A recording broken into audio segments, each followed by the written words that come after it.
జాతీయవాద జర్నలిజానికి అసలైన వేదిక నేషనలిస్ట్ హబ్ ని సబ్స్క్రైబ్ చేసుకోండి. నోటిఫికేషన్స్ కోసం బెల్ ఐకాన్ పై క్లిక్ చేయండి. ముఖ్యంగా 6 విభాగాలుగా యూపీని విభజించుకొని బీజేపీ వాటి మీద ఫోకస్ చేసినట్లుగా తెలుస్తుంది సార్. సో ఓవరాల్గా మీరిచ్చే సూచన ఏమిటి? రాబోయే ఈ 10 ఉప ఎన్నికల్లో బీజేపీ అనుసరించాల్సిన వ్యూహాలు ఏ విధంగా ఉన్నాయి? మీరు అన్నట్లు వర్క్ స్టార్ట్ అయింది, బట్ స్టిల్ ట్రబుల్ షూట్లో భాగంగా ఏ రకంగా అడుగులు వేయాలి, ఏ రకంగా సక్సెస్ సాధించే పరిస్థితులు బీజేపీకి ఉన్నాయంటారు? ఫైనల్ సార్ 100% బీజేపీ ఈ 10 సీట్లు ఉన్నాయనుకోండి, 10 సీట్ల మీద సెంట్రలైజ్డ్ ఫోకస్ ఉంటుందండి. అక్కడికి మనుషులు పంపిస్తారు, దాని మీద ఆల్రెడీ చాలా సీరియస్ గా తీసుకుంటారు. ప్రతి ఎలక్షన్, జిహెచ్ఎంసీ ఎలక్షన్ కి మోదీ గారు వచ్చారు, తెలుసు కదా మనకు. అంటే అంత సీరియస్ గా పనిచేస్తుంది బీజేపీ. తట్టు ఈ రోజున్న పరిస్థితుల్లో బీజేపీ ఇంకా కాన్షియస్ గా ఉంటది. ఇంతకుముందన్న కొద్దిగా ఓవర్ కాన్ఫిడెన్స్ ఉండొచ్చు బీజేపీ, ఈ రోజు చాలా కాన్షియస్ గా ఉంటది. అంటే ప్రతి ఎలక్షన్ ఈరోజు సీరియస్ కాబట్టి ఇప్పుడు అలయన్స్ ను కూడా నిలుపుకోవాలంటే బీజేపీ ఏం చేయాలి? బీజేపీ మనం స్ట్రాంగ్ అనుమతి ప్రూవ్ చేసుకోవాలి. బీజేపీ వైపు ఉండే అలయన్స్ టీడీపీ కావచ్చు, జనతాదళ్ యూ కావచ్చు, వీళ్ళందరూ ఉన్నారంటే వాళ్ళందరూ నిలుపుకోవాలంటే బీజేపీ మేము ఇంకా స్ట్రాంగ్ పార్టీని ప్రూవ్ చేసుకోవాలి కదా. ఖచ్చితంగా ప్రతి ఒక్క అవకాశాన్ని సద్వినియోగం చేసుకుంటుంది.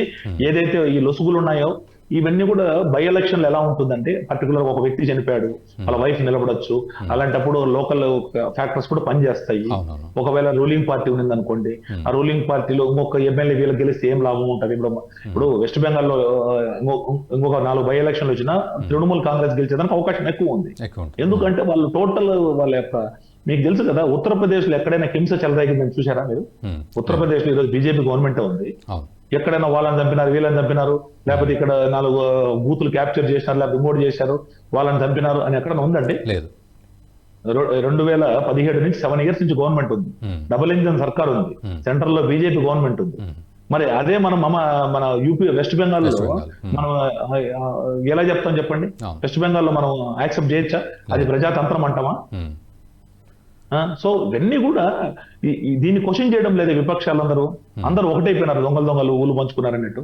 బట్ ఒక కంక్లూజన్ ఇవ్వండి. అంటే ఇవన్నీ ఎక్కడ ఏ తప్పు జరిగినా, అంటే మీరు అన్నట్లు స్టార్టింగ్లోనే అన్నట్టు కర్ణుడి చావుకి 100 కారణాలు అన్నట్లు, తర్వాత గెలిస్తే దానికి సంబంధించి ఏమి ఉండదు, అంతా కొట్టుకుపోతుంది, ఓడిపోతే ఈ సర్జరీలు ఎక్కువగా ఉంటాయి. ఇందులో భాగంగా చూసినప్పుడు ఇప్పుడు మీరు అన్నట్టు వర్క్ స్టార్ట్ అయింది, మంత్రివర్గాన్ని కూడా నియోజకవర్గాల వారీగా ఫోకస్ చేయమని యోగి ఆదిత్యనాథ్ ఆర్డర్స్ ఇచ్చినట్లుగా కూడా తెలుస్తుంది. అయితే ఈ తప్పంతటికి, ఒకవేళ ఓటమి అంతటికి బాధ్యుల్ని ఎవరిని చేస్తారు? మరి ఒకవేళ రాబోయే రోజుల్లో ఏమైనా తేడాలు వచ్చినా యోగి ఆదిత్యనాథ్ని చేస్తారా? ఒకవేళ చేస్తే మరి నిజంగా ఈ గండం నుంచి ఆయన గట్టెక్కుతారా, లేకపోతే కంప్లీట్గా ఏ విధంగా ఉండబోతోంది సిచ్యువేషన్? సార్ ఇప్పుడు ఈ యొక్క ఓటమిలో మనం మెయిన్ పాయింట్స్ ఏముంటాయండి? ఒకటి, ఈ యొక్క రాజ్యాంగంలో వీళ్ళు మార్చేస్తారు. సో దాన్ని ఎలా యోగి ఆదిత్యనాథ్ అకౌంటబుల్ చేయలేం కదా. ఇది యూనివర్సల్ ఫెనామినా, అన్ని చోట్ల జరిగింది.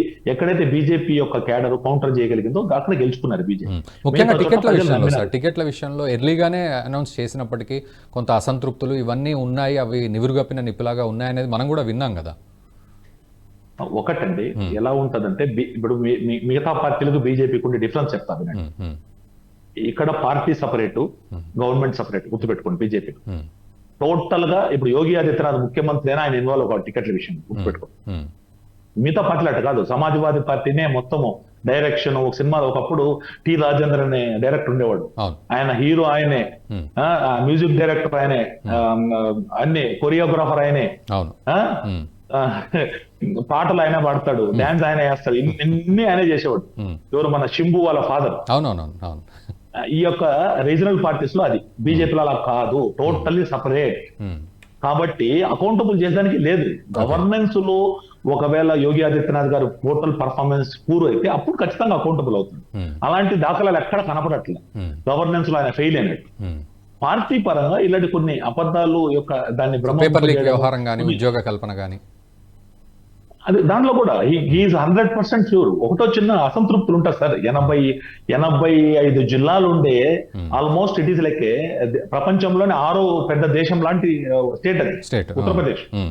6వ పెద్ద దేశం అంటారు అన్ని దేశంలో వేసుకుంటే. అలాంటి చోట అంత పెద్ద 20-25 కోట్ల పాపులేషన్ ఉండే చోట అందరి ఆస్పిరేషన్స్ ని సకం చేసి అందరిని ఆస్పిరేషన్ ఫుల్ఫిల్ చేయాలంటే అంత ఆశామాషేనండి. అక్కడికి అంత ఫెయిల్ కాలే కదా, 4 సార్లు గెలిచినారు బీజేపీ అక్కడ. 14, 17, 19, 22 అసెంబ్లీలు ఎత్తుకుంటే ఇప్పుడు 3 ఎలక్షన్స్ గెలిచినారు, 3 దీనికి వచ్చినారు. అంటే టోటల్ గా చిన్న జర్క్ వచ్చింది, ఒక జర్క్ ఇచ్చారు ప్రజలు. ఆ జర్క్ రెక్టిఫై చేసుకుంటారు. ఇప్పుడు కాంప్లసెన్సీ వచ్చిందబ్బా క్యాడర్ లో అనేది పబ్లిక్ లోకి వచ్చింది. సో దాని కాంప్లసెన్సీ లేకుండా దానికి అకౌంటబిలిటీ ఫిక్స్ చేస్తారు. ఈ ఊరికి ఏంది అంటే దానికి ఒకటి మేము చెప్పినట్టు 6 క్లస్టర్లు బిల్ చేస్తే 6 క్లస్టర్లు 6 మందికి ఇన్ఛార్జ్ ఇచ్చేసి ఎక్కడ జరుగుతుంది ఇది అనే పాయింట్ లో మాట్లాడచ్చు. కాబట్టి ప్రక్షాళన జరుగుతుంది, ప్రతి చోట ప్రక్షాళన జరిగినట్టే. మీరు చూడండి, ఇప్పుడు తెలంగాణ కావచ్చు, ఆంధ్ర కావచ్చు, ఎక్కడికక్కడ ప్రక్షాళన జరుగుతానే ఉంది. కొంతమందిని గవర్నమెంట్ లో తీసుకుంటున్నారు, కొంతమందిని పార్టీలో మారుస్తున్నారు. మనం చూడలేదు, అందరు ప్రభారీలు పెట్టేశారు already BJP, except Andhra Pradesh, Telangana లాంటి స్టేట్లు తప్ప. ఆల్మోస్ట్ ప్రభారీలు ఆల్రెడీ తీసి ఇచ్చేసింది కదా బీజేపీ. రాష్ట్ర ప్రభారీలు కూడా ఇచ్చేసింది అండి దేశవ్యాప్తంగా. తెలీదా మీకు? అన్ని స్టేట్లకు ఇచ్చింది కదా, నార్త్ ఈస్ట్ కి అందరికి ఇచ్చేసింది, హర్యానాకు ప్రభారిని అందరిని పెట్టేసింది BJP. BJP is already in action. కాబట్టి సిస్టమేటిక్ గా చెప్పండి. ఒక ఫైనల్ సింగిల్ లైన్ కంక్లూజన్ ఇవ్వండి. సింగిల్ లైన్ కంక్లూజన్ ఏంటంటే, బీజేపీకి ఇలాంటి జర్కు రావడము బీజేపీకి కూడా పార్టీ పరంగా బీజేపీకి మంచిదే. కాబట్టి they will also find their lacunas. ఒకవేళ సడన్ గా పెద్ద ఉప్పెన లాంటిది వచ్చి గవర్నమెంట్ డిస్లాట్ అయ్యే పరిస్థితి వచ్చింటే ఏమై ఉండొచ్చు అని ఒకసారి బీజేపీ ప్రక్షాళన చేసుకోవాల్సిన అవసరం ఉంది. ఈ యొక్క జర్కి ఇవ్వడం వల్ల ఒక ప్రజల్లో okay right, we cannot take people 100% for granted. మనం ఎక్కడైతే ఆస్పిరేషన్స్ ఎక్కువ ఉన్నాయి దాన్ని అందరినీ కూడా మనం చూసుకోవాలి. మన కార్యకర్తల్లో కాంప్లసెన్సీ ఉంది, కార్యకర్తలు అసంతృప్తి కూడా ఉండొచ్చు. 10 ఏళ్లలో ఇప్పుడు కార్యకర్తలు కూడా ఏమైనా న్యాయం జరిగిందా లేదా, ఇలాంటివన్నీ పార్టీ కూడా చూసుకోవాల్సిన అవసరం ఉంది. వాళ్ళని అకామిడేట్ చేసినామా లేదా, కార్యకర్తలు వాళ్ళ అన్ని వదులుకొని పని చేస్తున్నారు, వాళ్ళకి ఏమైనా మనం అకామిడేట్ చేసినామా. ఇక్కడ కూడా రూల్స్ అనేసి, ఇప్పుడు కాంగ్రెస్ కు బీజేపీ కొన్ని డిఫరెన్స్ చెప్తా వినండి. కాంగ్రెస్ ఏం చేస్తుందంటే అందరి పైనుంచి కింద పంచుకునే సంపాదించుకునే అవకాశం ఇస్తుంది. బీజేపీలో అలా లేదు.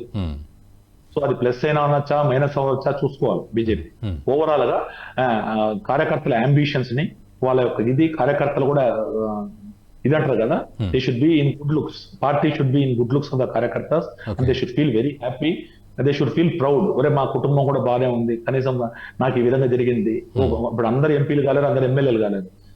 మేబీ ఒక ఉంటాయి, నామినేటెడ్ పోస్ట్ ఉంటాయి, ఇమీడియట్ గా రిలీజ్ చేయడం అంటే కొన్ని విషయాలు చేయాల్సింది వస్తుంది. సో అవన్నీ కూడా ఆస్పిరేషన్స్ ని మీట్ అయితే బాగుంటుందని నా ఉద్దేశం. ఈ వీడియో మీకు నచ్చినట్టయితే లైక్ చేయండి, 10 మందికి షేర్ చేయండి. అలాగే కామెంట్ల రూపంలో మీ అభిప్రాయాలను మాతో పంచుకోండి. Nationalist hub group of channels ను సబ్స్క్రైబ్ చేసుకుని తెలుగునాట జాతీయవాద జర్నలిజాన్ని ప్రోత్సహించండి. ఈ వీడియో కింద ఉన్న బెల్ ఐకాన్ పై క్లిక్ చేయడం మర్చిపోవద్దు.